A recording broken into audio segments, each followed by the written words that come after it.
Here's where Sarah Palin's case is. She had a case before, I think. I was wondering for a second when I first saw the story why she was choosing now. So as you say, Sarah Palin had some literature out, something like whatever 11, 13 congressional districts that could be targeted, could be won.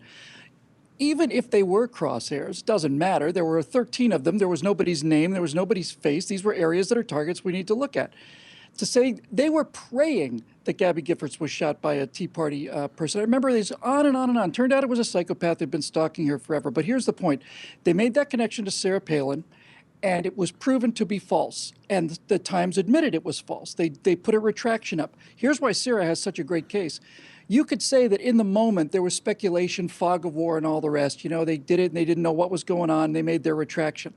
But for them to bring this up again during the Scalise shooting is an entirely different animal. Now they are running with a story that they not only know is not true, they actually retracted.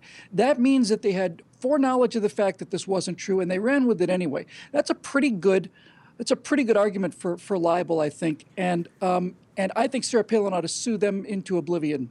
So let me lay this out for you. As a former investigative reporter who had to worry about libel lawsuits and certainly against public officials have great, newspapers, TV stations have great protection when it comes to talking about public officials, and well, they should, all right? We don't want just public officials being able to sue you for anything you say, otherwise it would shut the mouths of even people like us here. So we don't want that to happen.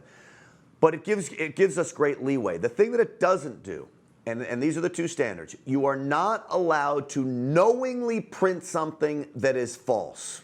You can print something that's false you don't know is false. That's it. But knowingly printed that it's false. Now, as you pointed out, Bill, the New York Times proved that they knew it was false because they had retracted it years ago. And then they have to act with malice.